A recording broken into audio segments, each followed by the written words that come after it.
Bonjour à tous, si vous êtes à l'écoute du podcast À vos scrubs près Choc, c'est sûrement que vous êtes à la recherche de votre dose de divertissement sur notre système de santé au Québec et sur la plus belle profession à mes yeux, celle d'être infirmière.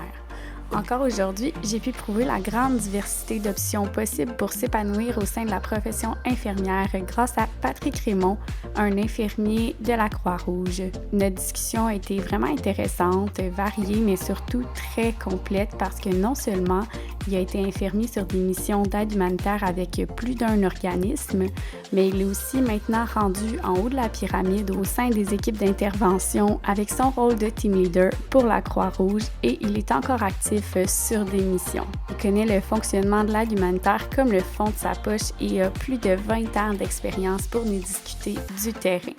Donc, sans plus attendre, je vous laisse sur ce bel échange. Bonne écoute!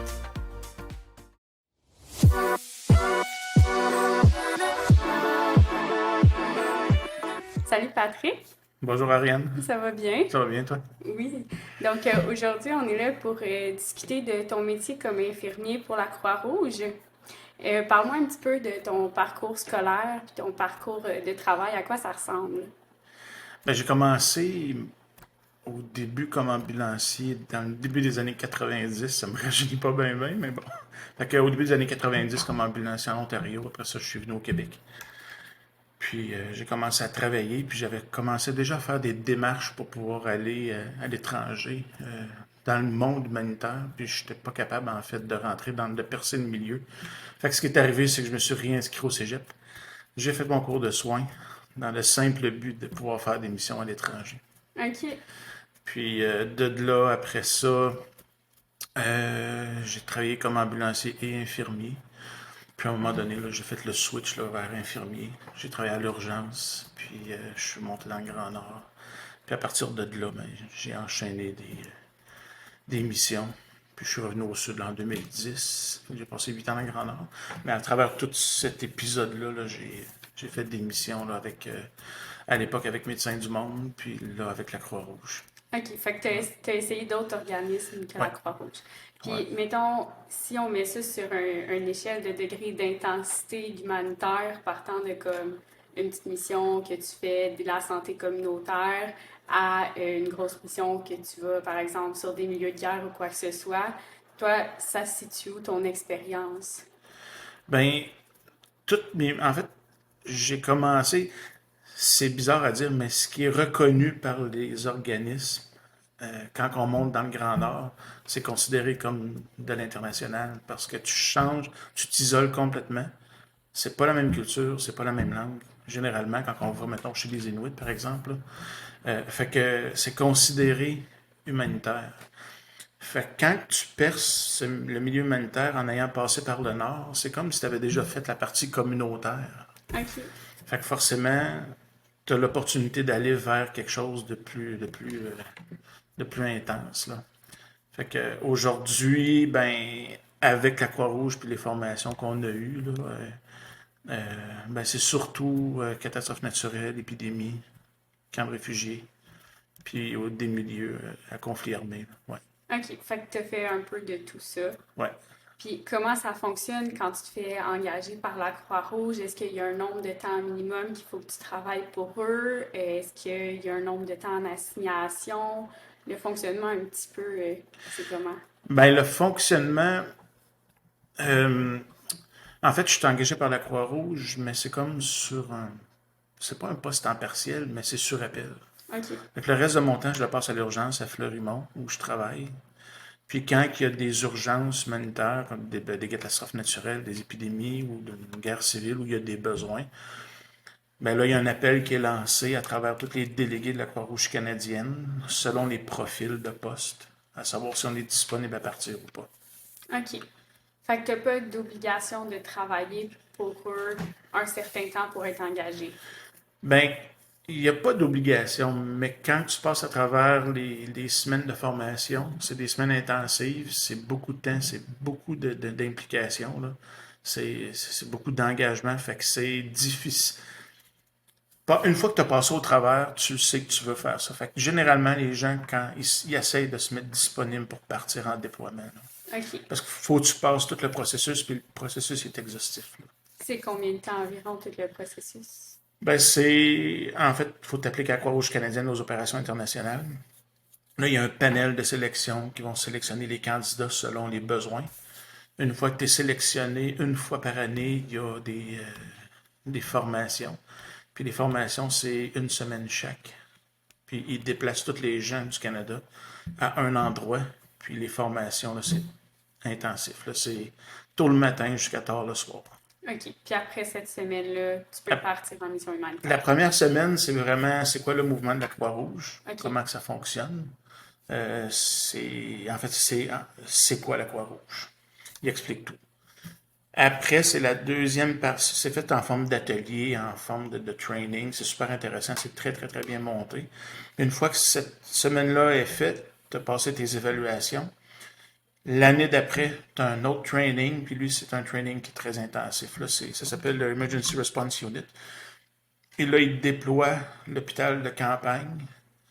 Puis il montre le fonctionnement du ERU. Comment que c'est déployé. C'est quoi les principes de la Croix-Rouge, c'est quoi la philosophie de la Croix-Rouge, tout ce qui est, tout ce qui est, toutes les guidelines de la Croix-Rouge, tout ce qu'on doit respecter quand on déploie. Puis il y a des simulations qui viennent avec ça. Ils montrent l'hôpital de campagne, il y a tout un, il y a des patients maquillés qui arrivent. C'est une mise en situation qui est vraiment très, très, très pratique sur l'application des 2 semaines de formation qu'il y a eu. Puis, il y a une autre évaluation à la fin. Puis après ça, ils vont dire, OK, exactement, qu'est-ce qu'il y en est, voici ce que tu as amélioré, on prend, voici, ou peut-être qu'il y a des candidats, ça peut arriver, là, qui passent pas au travers là, toute la formation. OK. Ils mettent vraiment tous les délégués ou les futurs délégués sous une charge de pression énorme pour voir qu'est-ce que les gens peuvent tolérer. OK. Puis après ça, comment toi tu fais pour un peu, pas aménager, mais faire en sorte que ton travail à Fleurimont fonctionne avec la Croix-Rouge? Est-ce que tu as des préavis à respecter? Est-ce qu'ils te laissent partir n'importe quand? Ben, j'ai une bonne entente avec l'hôpital de Fleurimont, là, avec les ressources humaines, là, vraiment, ils sont très compréhensifs, là. Quand j'ai été réengagé, je les avais déjà avisés. Je fais partie de la Croix-Rouge. Ça, c'est la façon dont la Croix-Rouge travaille. Puis, ben, Fleurimont, en fait, ben, l'hôpital a accepté ces conditions-là. En OK. sachant. Puis l'autre affaire aussi, c'est que c'est des formations. Initialement, c'est un programme qui a été mis en place par la Croix-Rouge, mais ça a été subventionné par le gouvernement canadien. Donc, il y a toute une partie gouvernementale qui est en arrière, dont le gouvernement du Québec, euh, qui, euh, qui aussi demande aux établissements, là, pas juste au CHU, à Sherbrooke, mais aux autres du Québec, là, de vraiment libérer les délégués quand ils sont appelés à partir en mission. C'est vraiment un programme fédéral supporté par le provincial et par le ministère de la Santé. Là. OK. Fait qu'ils vous accommodent bien par rapport à ça. Oui, oui, oui, oui, oui. Puis c'est Oui, combien de vraiment. temps vous avez de préavis sur vos missions à peu près? C'est jamais pareil. C'est déjà arrivé que, par exemple, pour le Népal, j'ai reçu un appel à 5 heures le soir. Puis, je pense qu'à 9 heures, je prenais l'avion. 9-10 heures, je prenais l'avion la journée même. Puis, j'étais supposé de travailler à 8 heures. Là. OK. Mes bagages sont tous prêts là, dans la maison. Là. J'ai juste à prendre mes sacs et m'en aller. OK. Ouais. Fait que si jamais tu as une urgence, il faut que tu partes, tout est prêt, puis Ouais. tu peux partir n'importe quand. Ouais. OK. Puis, il y a des fois où il y a des délais à cause des visas, à cause de certains critères d'insécurité dans le pays. Des fois, il faut mettre en place des procédures là, juste pour la sécurité parce que ça peut être risqué. Fait que, tout dépendant des euh, des mesures à prendre, puis des mesures à mettre en place, ça peut donner des délais sur un déploiement. OK. Puis c'est quoi l'expérience nécessaire selon toi pour travailler dans la Croix-Rouge? Ben, je pense que ça prend plusieurs années sur le plancher des vaches, là, si on peut le dire comme ça, là. Que ce soit en CLSC, que ce soit à l'hôpital ou que ce soit là, travailleur de rue. Ça peut être autant infirmière que travailleur social. Je pense qu'il faut avoir une bonne connaissance puis une bonne pratique de ton métier. Puis une fois que ça c'est en place, euh, souvent, ils vont préférer des gens qui ont déjà voyagé ou qui ont déjà été confrontés à des chocs culturels parce que l'enjeu à l'étranger, c'est pas une piqûre, une injection intramusculaire à Fleurimont, c'est la même injection intramusculaire qu'elle soit donnée au Congo, là. Et OK. c'est pareil, les techniques, là. Fait que l'enjeu qu'on voit, c'est le problème d'adaptation ou les gens qui gèrent mal les chocs culturels quand ils sont en mission, ou la capacité à ne pas être capable de soutenir la pression, ou le risque d'insécurité, ou la charge de travail.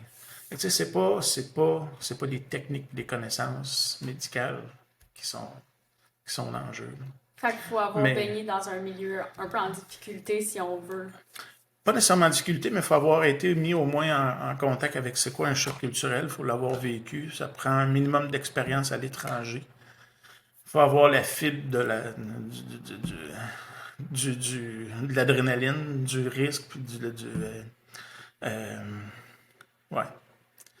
Puis est-ce que, tu sais, j'imagine qu'il y a beaucoup de gens qui font face à des stress post-traumatiques en partant faire de l'humanitaire, ou avec Ça la arrive. préparation que vous avez, c'est comme bien encadré. C'est très bien encadré. OK. Il y a à l'intérieur même de l'équipe qui déploie, il y a ce qu'on appelle un PSS, là. C'est un Psychosocial Support, là. C'est un délégué qui est là pour le support, tant pour les patients que pour le personnel. Quand on part, on est tout le temps, on rencontre le bureau de santé à Ottawa qui font une revue de notre bilan de santé. Puis quand on revient, il y a toujours un débriefing. Il y a aussi euh, à l'intérieur de la Croix-Rouge, qui fait partie de nos assurances, là, c'est qu'il y a aussi le soutien psychologique là, post-mission là, qui est tout le temps accessible. Là. Puis en plus, le bureau de santé nous rappelle toujours, là, quelques semaines après l'émission, comment ça va. Fait que OK. tout, c'est très, très bien encadré.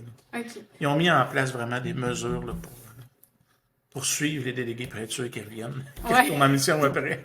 C'est au fait qu'il y a un très bon soutien. Puis toi, t'as-tu déjà fait face à une situation que t'as trouvée plus difficile? Tu sais, mettons une mission sur milieu de guerre, quoi que ce soit. Ben oui, il y en a tout le temps. Il y a tout le temps des missions. Chaque mission comporte son lot de challenge puis son lot de difficultés. Là. Étant donné que ma, mon dada ou ma spécialité, c'est vraiment la première rotation. Comment ça fonctionne une mission avec la Croix-Rouge, c'est que tu as un élément X qui arrive, camp de réfugiés, guerre civile, catastrophe naturelle, épidémie, ils demandent de l'aide. Fait que tu as 4 équipes qui vont partir à intervalles de 1 mois chacune. Fait que tu as la rotation 1, 2, 3, 4. OK. La rotation 1, on met en place l'hôpital, on met en place les procédures, on commence à former le personnel, on arrive, puis c'est encore le bordel monumental. Ça, c'est ce que j'aime, c'est mon dada. À moi. C'est pas tout le monde. Il y en a qui vont préférer la troisième, la quatrième rotation, parce que la troisième ou quatrième rotation, ça va être des gens qui ont du raffinement, qui ont vraiment de la profondeur dans ce qu'ils font.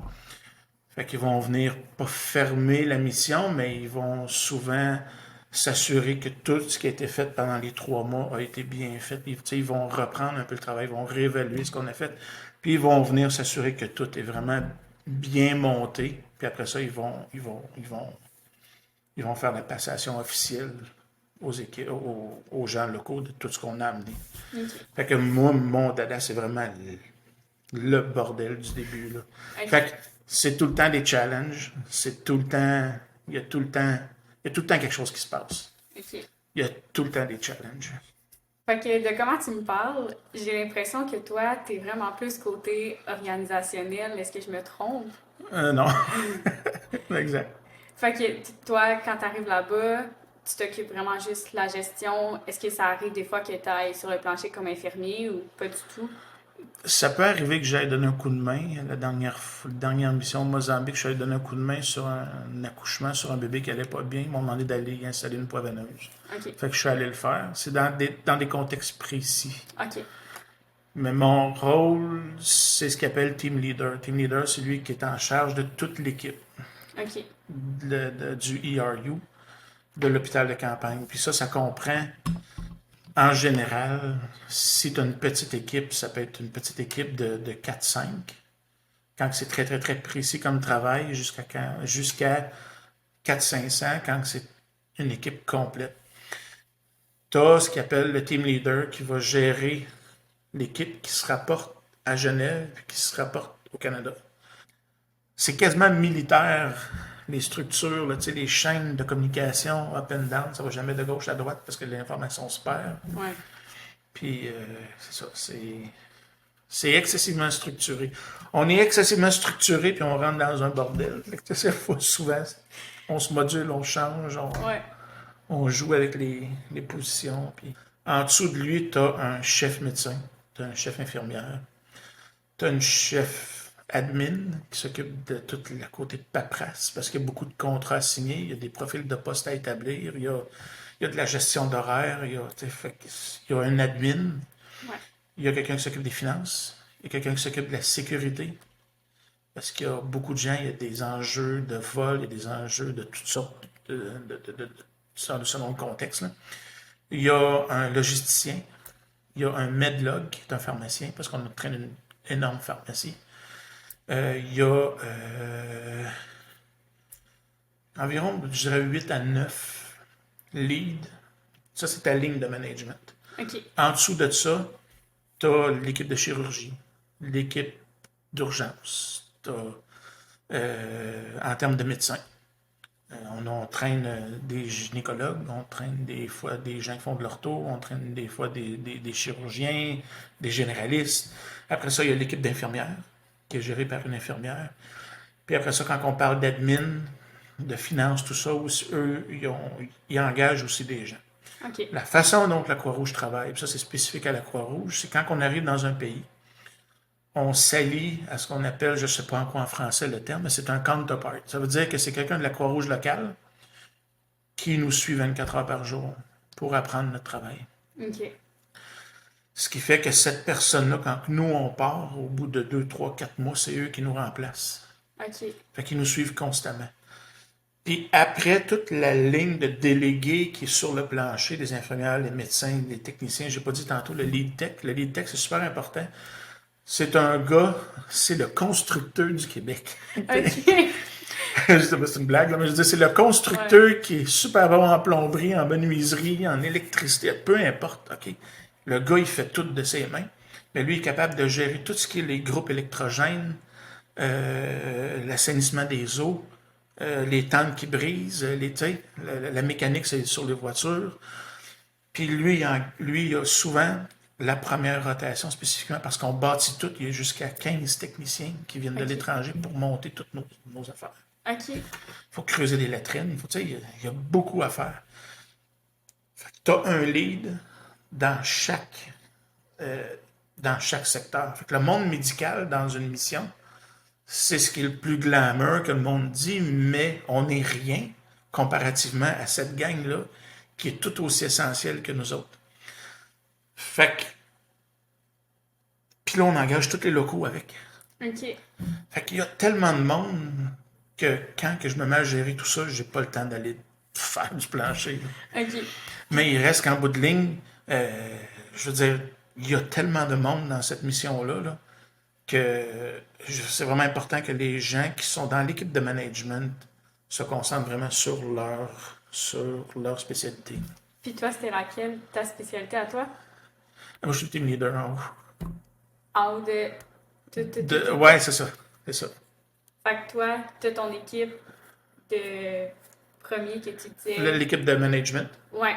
Toi, t'es le leader de l'équipe de management. Ouais. OK, c'est quand même... c'est un gros poste. Ouais. ouais. Ben, c'est l'expérience. Tu sais, j'ai commencé, ça fait 22 ans. Là. Puis est-ce qu'à la base, t'étais comme infirmier? Oui, t'as toujours mais en fait, j'ai essayé plein d'affaires. Là. J'ai été infirmier, après ça, j'ai joué des fois le technicien, j'ai joué... C'est la beauté, c'est parce que quand tu touches à tout, après ça, ben tu peux... T'es en mesure de comprendre tout le monde, t'es en mesure de comprendre toute la mission. Puis en ayant fait plusieurs, ben... Tu sais, ça nous donne un peu les outils pour être capable de suivre les objectifs de mission, suivre tous les termes de référence, comprendre comment ce monde-là fonctionne, parce que quand tu arrives dans un pays, il faut que tu t'enregistres. Il y a des étapes à suivre, tu as des Tu as des règles de sécurité à écrire selon le contexte du pays. Il faut que tu penses au MEDEVAC parce que si ton staff tombe malade, il faut que tu sois capable de t'en occuper. Puis si ça nécessite un MEDEVAC outre-mer, ben il faut que tout soit mis en place dans les premières 48 heures. OK. Fait que quelqu'un qui n'a pas l'expérience a un peu de la difficulté à mettre tout ça en place. OK. Fait que je pense que c'est au fil des années, je suis parti comme infirmier les premières missions, puis j'ai tranquillement monté. Ben, c'est vraiment extraordinaire. Bravo d'être rendu à la tête de tout ça. Je suis comme Ben, 100% tu sais, en je suis pas tout le admiration. temps à la tête. Là. Des OK. fois, s'ils veulent me renvoyer comme infirmier-chef, je le fais. Là. Tu sais, c'est OK. pas, je suis pas stické sur un poste. Je le fais parce que j'aime ça. S'ils me demandent de balayer le plancher, je vais balayer le plancher. Là. Tu OK. sais, je pense qu'il faut avoir une certaine humilité, puis c'est pas parce qu'on est soit médecin, infirmière qu'il faut pas faire le reste. Ouais. Mais c'est vraiment beau à voir. Puis est-ce que tu as déjà rencontré des problèmes en tant que, justement, leader, de comme tu arrives dans le pays puis il y a quelque chose qui marche pas? Ah Ou... oui, c'est un quotidien. Ça, c'est au quotidien. Il faut vraiment être axé sur les solutions, puis faire preuve, c'est quand je disais tantôt, sortir de sa zone de confort, puis faire preuve de créativité là, pour régler les problèmes. C'est vraiment ça qu'il faut faire. Il faut bien comprendre d'où vient le problème, puis quel est le problème, pour être capable de mettre en place après ça tes solutions. Là. OK. Parce que c'est constamment problème par-dessus problème. Là. Ça, c'est. Puis as-tu des idées de choses qui se sont passées, mettons, quand t'es arrivé, il y a quelque chose qui fonctionnait pas pour mettre du concret? Ou... Ben oui. Oui. C'est-tu parce que tu peux pas le dire, mettons? Parce que... Ben c'est délicat. Tu sais, Ouais. pour être tout à fait transparent, là, tu sais, il n'y a pas une organisation qui est parfaite. Ouais. Il n'y a pas un individu qui est parfait. Tantôt, je disais, la chaîne n'est pas plus forte que son maillon le plus faible. Puis des fois, quand il y a des cas problématiques chez les gens qui ont de la misère à s'adapter à la situation, puis qui remplissent pas que c'est une mauvaise personne, là, mais qui n'arrivent pas à remplir ses objectifs de mission, ben des fois, tu te dis, écoute, on te propose, est-ce que tu veux simplement retourner à la maison, puis on va demander quelqu'un d'autre pour te remplacer. Là, il n'y a pas de honte à ça parce que des fois, on se retrouve dans des contextes qui sont difficiles, qui sont stressants, avec beaucoup de pression. Puis c'est pas donné à tout le monde d'être capable d'endurer ça 24 heures par jour, 7 jours par semaine. OK. Fait que des fois, oui, j'ai déjà retourné des délégués à la maison en leur disant c'est peut-être pas la bonne mission pour toi. Je dis peut-être c'est pas du copier-coller comme je disais tantôt. Ouais. C'est pas parce qu'elle n'est pas fonctionnelle à cette mission-là qu'elle sera pas bonne à l'autre mission. Ouais. OK. Puis, de tous les milieux, lequel tu trouves le plus difficile à intervenir? Y en a-tu un ou pour toi, c'est tout le même principe? Ben, on part toujours sous les mêmes principes, les principes fondamentaux de la Croix-Rouge, mais il reste qu'en bout de ligne, l'intervention, ça dépend du style. Ça dépend si c'est un milieu de guerre civile, si c'est un camp de réfugiés ou si c'est une épidémie. Ouais. Chaque mission est adaptée vraiment à la réponse. Le plus difficile, je sais pas. Je, je sais pas. Je sais pas. C'est C'est correct. tout. En fait, je pars pas d'idées préconçues. OK. Parce que pour éviter d'avoir c'est pas du copie-coller. Tu comprends? OK. Ça peut pas être du par cœur. Même si c'est deux situations de guerre, ça peut être deux situations totalement différentes. Ça dépend de la culture locale. Ça OK. dépend de c'est quoi les besoins. C'est vraiment adapté à chaque situation. Fait que tu peux pas faire du. C'est rare que tu peux faire du copie-coller. Là. OK. C'est vraiment. T'es mieux de partir avec pas d'idées préconçues, sans attente, puis pas espérer quoi que ce soit. Parce que ça te garde l'esprit ouvert, puis ça te permet d'intervenir de façon adéquate. Si tu pars avec une idée préconçue, tu vas t'attendre à faire une affaire. OK. Puis là, ben, tu vas passer à côté de ta mission. OK. Puis là, tu parlais, mettons, il y a 4 différentes étapes que tu peux intervenir sur une situation. Est-ce que ça fait en sorte que ça peut ouvrir l'aide humanitaire à plus de gens? Mettons, quelqu'un qui serait comme plus sensible, puis qui a un petit peu plus de difficultés dans le gros stress immédiat, est-ce que cette personne-là pourrait se diriger plus vers les étapes finales, puis si elle est capable de s'adapter culturellement, elle aurait sa place dans la Croix-Rouge, ou il faut vraiment que les gens soient prêts à intervenir dans n'importe quoi? Je pense qu'il faut qu'ils soient prêts à intervenir à n'importe quoi. Parce que même si tu es rendu à la troisième rotation, 3 mois dans l'urgence, ça ne veut pas dire qu'il ne va pas rien se passer. OK. Il n'y a pas rien de nouveau qui va se passer. Tu peux avoir une guerre civile qui éclate, puis 2 mois après, un début de choléra ou un début de famine ou un début de...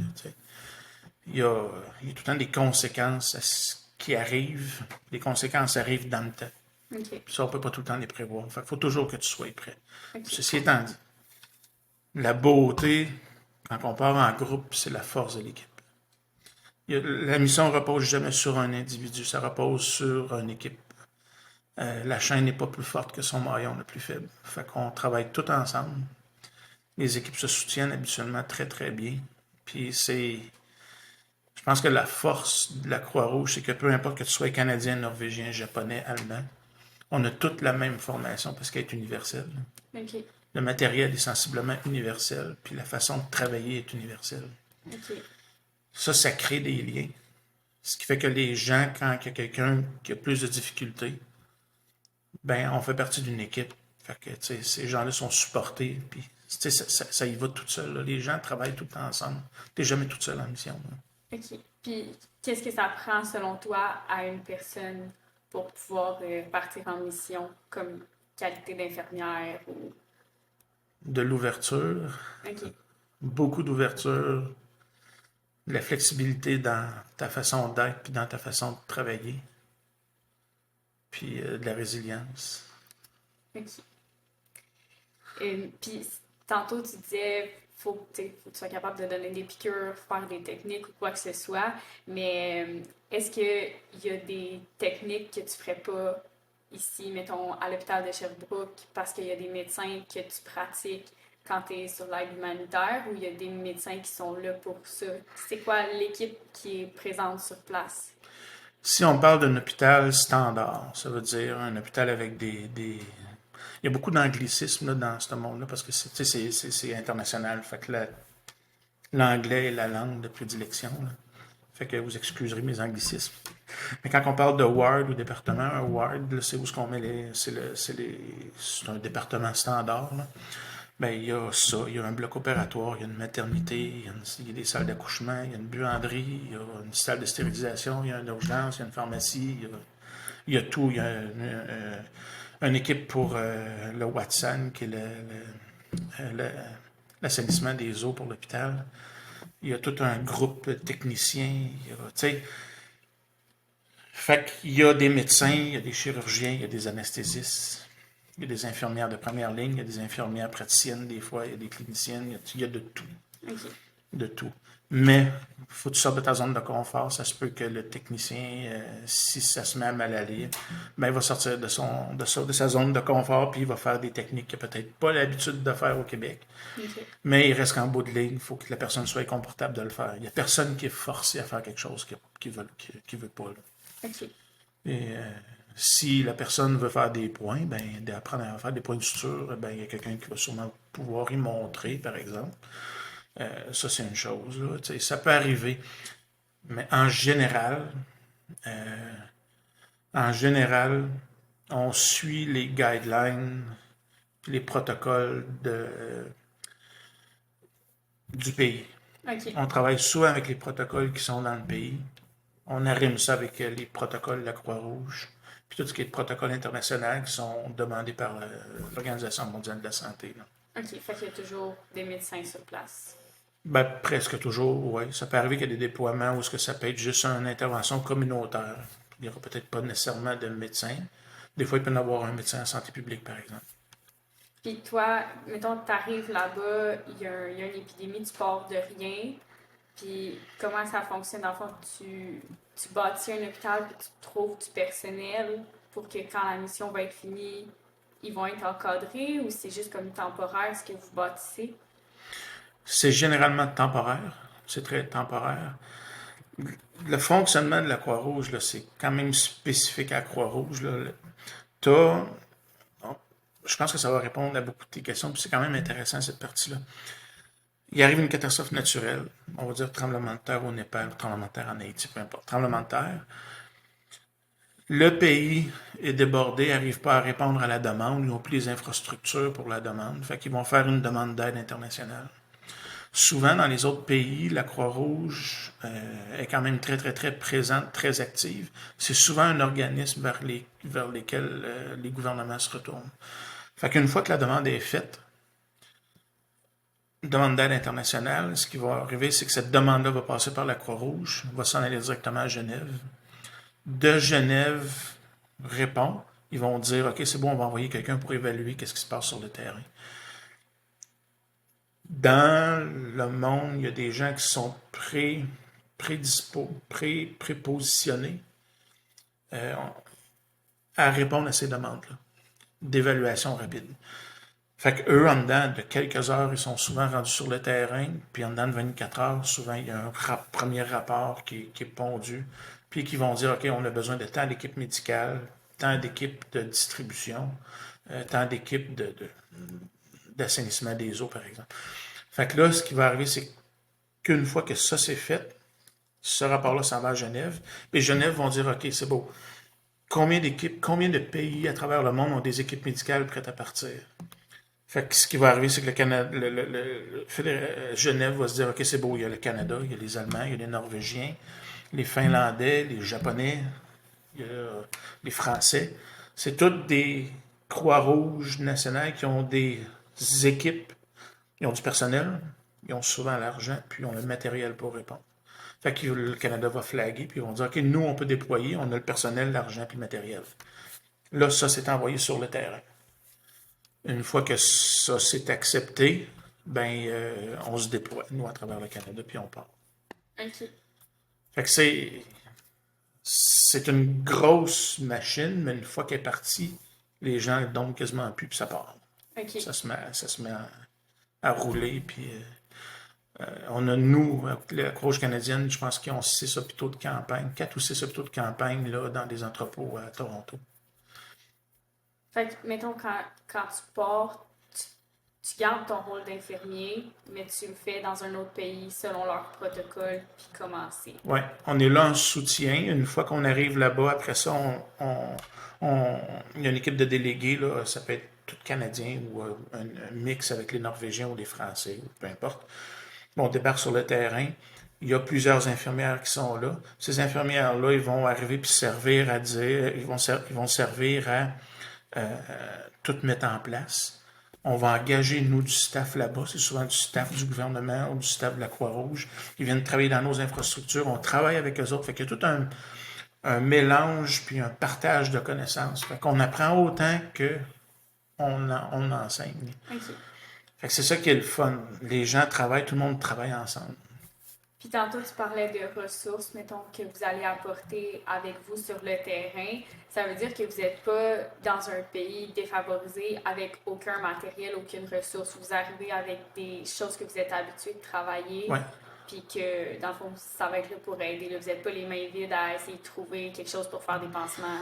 Non, non. En fait, la beauté de cet hôpital de campagne-là, c'est qu'elle est complètement autonome. OK. Normalement, pour le premier 30 jours, tu es complètement autonome. Tout ce que tu as besoin, c'est de l'essence pour faire rouler les générateurs. On a même ce qu'on appelle dans notre jargon un base camp. Un base camp, c'est pour les délégués. C'est souvent monté à côté de l'hôpital de campagne, puis c'est nos quartiers où on vit. On dort dans des tentes à côté de l'hôpital. On mange dans le cafétéria. On se fait une cafétéria. Si on n'a pas, on mange des rations militaires, mais il reste que on vit à même l'hôpital. Fait que c'est complètement autonome. On apporte même nos propres véhicules. OK. Ça rentre tout dans des gros avions cargo. Là. Puis, tu travailles là, t'es là combien de temps en tout? C'est des périodes de 4 à 6 semaines par rotation. Puis là-dedans, est-ce que tu travailles 7 jours sur 7, des heures de travail? Ou... Généralement, oui. Dans moi, parce que ma spécialité, c'est la première rotation. Ouais. On arrive, c'est chaotique. Ouais. Fait que tout est à monter, puis les gens attendent après nous autres. Fait qu'on travaille vraiment 7 jours, semaine, puis c'est des longues journées. Ça va jusqu'à 18-20 heures des fois. OK. Plus que tu avances dans la mission, quand les choses se calment, euh, on est conscient qu'on ne va pas retourner le staff brûlé mort à la maison. Fait que, tu sais, des fois, ça arrive qu'on va avoir 1 ou 2 journées de congé dans ce mois-là. Souvent, ils les prennent pour dormir. Mais c'est ça. Fait que les journées de congé sur la première rotation sont rares, très rares. Mais rendu dans le 4 mois, au 4e mois, le travail est moins intense de façon générale, mais ceci étant dit, ça dépend du conflit. Là. OK. Puis l'hôpital qui se construit, est-ce que c'est des gens de là-bas qui vont venir aider à le construire? Ou c'est des personnes engagées par la Croix-Rouge? Ou c'est juste comme des tentes, fait qu'il n'y a pas vraiment de construction? C'est souvent des tentes, mais OK. oui, il y a des constructions aussi qui viennent avec ça, avec le temps, parce que ça s'améliore constamment. Là. Mais quand on arrive, il faut se mettre dans un mood où on est dans une catastrophe naturelle, par exemple. C'est super triste, qu'est-ce qui se passe, mais on voit le plus beau de l'humanité dans ce temps-là, c'est l'entraide que tout le monde se donne. Ouais. Fait qu'il y a des gens qui viennent nous aider à monter les tentes. Et aussi, on engage beaucoup de monde. Beaucoup de monde. J'ai vu des hôpitaux là, de campagne où on a engagé jusqu'à 300, 400, des fois 500 personnes. OK. Puis on les engage souvent dans les premiers jours. Oui, ils nous aident à monter les tentes, oui, ils nous aident à distribuer le matériel, puis à tout mettre en place. Là. Puis quand même, vu que vous arrivez dans une catastrophe, le temps que tout soit bâti, vous commencez déjà à donner des soins, mettons, aux plus grands blessés, ou vous attendez d'avoir un minimum de structure? Ça dépend. Ben, ça dépend. C'est comme je disais tantôt, il n'y a pas de copie-coller. Là. Ouais. Fait que j'ai vu le plus vite où est-ce qu'on prend un médecin, une infirmière, puis on les met là avec une boîte déjà toute montée pour ça. Ils vont faire juste de la clinique rapide. Ils vont déjà commencer à donner des soins pendant que tout le monde monte l'hôpital de campagne. Tout le monde, y compris toi, mettons. Tout le monde, oui, OK. y compris moi. On travaille Fait que tout à la sueur de notre front. plein de métiers. Tout le monde, que OK. que tu sois. Souvent, on met une bémol sur le chirurgien parce que lui, il a vraiment besoin de ses mains pour opérer. Fait que lui, c'est lui qui fait la clinique à l'entrée, là, parce qu'on Ouais. veut pas qu'il se blesse. Mais, parce que malheureusement, les accidents arrivent. Ouais. Mais, ouais. Hein, tu pars comme infirmier, puis tu vas savoir ce que tu fais rendu là-bas. C'est pour ça que faut être flexible OK. dans ce qu'on. Faut pas avoir d'attente. OK. Mais c'est vraiment magnifique. Pour vrai, je pensais pas que tu partais avec une si grande ouverture de faire autant de choses. C'est vraiment J'ai déjà vu une incroyable. infirmière faire de la cuisine à un moment donné pendant une semaine. Là. OK. Fait Tu sais, on va là pour aider. que, ouais. Si tu pars avec cette idée d'esprit-là, ben tu vas te dire, peu importe ce que je fais, je le fais pour aider. Fait OK. que si je fais pas ma job d'infirmière, ben je ferai pas ma job d'infirmière, mais au moins je vais aider. C'est quoi le contrat que tu te rappelles le plus qui va te marquer à jamais? Est-ce qu'il y en a un? Ouais, ouais. J'ai été 1 an en Angola à la fin de la guerre, puis on démobilisait les enfants soldats. OK. Fait que Ça a été plus difficile? ben, difficile, oui, parce que c'est tout le temps des enfants, mais beaucoup de droits humains bafoués. OK. Fait que ça a été plus difficile.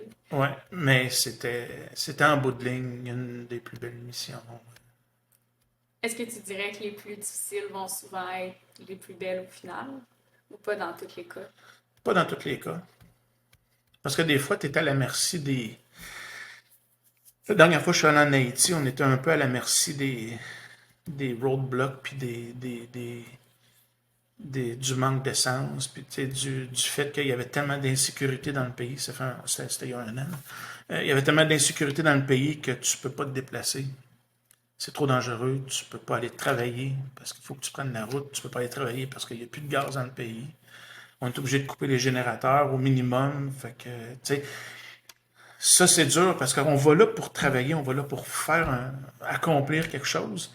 Puis en bout de ligne, ben, tu te retrouves cloué à l'hôtel à attendre. Ça, c'est excessivement dur pour des délégués parce qu'on est tous mindés, on se dit, on sait pas ce qu'on va faire, mais on sait qu'on s'en va faire quelque chose. Puis quand tu arrives là-bas, tu te tournes les pouces parce qu'il y a trop d'insécurité. Fait que quand je dis qu'il faut s'adapter, il faut vraiment être flexible puis ouvert d'esprit, ben ça fait partie de. C'est pas qu'on veut pas, c'est qu'on peut pas. OK. On n'a pas de pouvoir sur ce qui se passe. C'est pas nous qui va gérer la sécurité du pays. Fait que, Ouais. tu sais, c'est... Est-ce qu'il y a un autre, pas mais sujet que tu voudrais aborder, quelque chose que tu trouverais important de dire à quelqu'un qui s'intéresse à travailler pour la Croix-Rouge, ou tu penses qu'on a pas mal fait le tour? Euh, non, je pense qu'on a fait le tour. Mais juste de...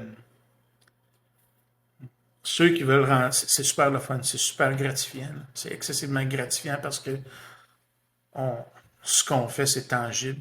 Puis on peut le voir, on peut le compter, on peut le mesurer. Fait que c'est très, très gratifiant. Puis... Mais il faut être flexible parce que sinon...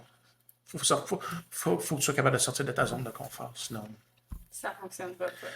Sinon ça va être dur. OK. Ça va être dur. Ben, Ouais. pour vrai, c'était super intéressant. Là. Je te vois parler de tes missions pis tout, puis t'as l'air comme 100% Ah ouais, engagé dans ce que je suis tu fais. dedans. Là. Ouais. Ben, c'est vraiment beau à voir. Puis là, prochainement, c'est quoi Est-ce que tu as des contrats déjà prévus ou pas encore? Ouais, ben là, je pars dans une semaine et demie, je pense. Ben, en tout cas, ça va dépendre du visa. Là. Ouais. Frontière Mozambique-Malawi pour une épidémie de choléra. OK. Ben, je te souhaite je te dirais pas que ça aille bien, là, parce que j'imagine que Ouais. dans ce milieu-là, on peut jamais vraiment souhaiter Ouais. ça, mais je te souhaite une bonne mission. Ben, merci Puis beaucoup. merci à toi pour ton ouverture, c'était vraiment intéressant. Ça me fait plaisir. Merci pour l'invitation.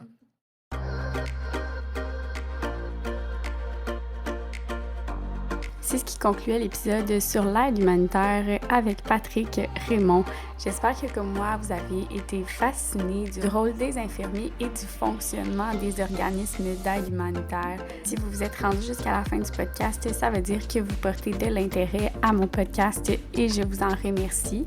Si jamais c'est quelque chose qui vous intéresse, vous pouvez suivre la page Instagram, la chaîne YouTube ou vos plateformes d'écoute respectives pour être à l'affût des prochaines diffusions. Merci encore d'être à l'écoute du podcast et sur ce, je vous dis à la prochaine.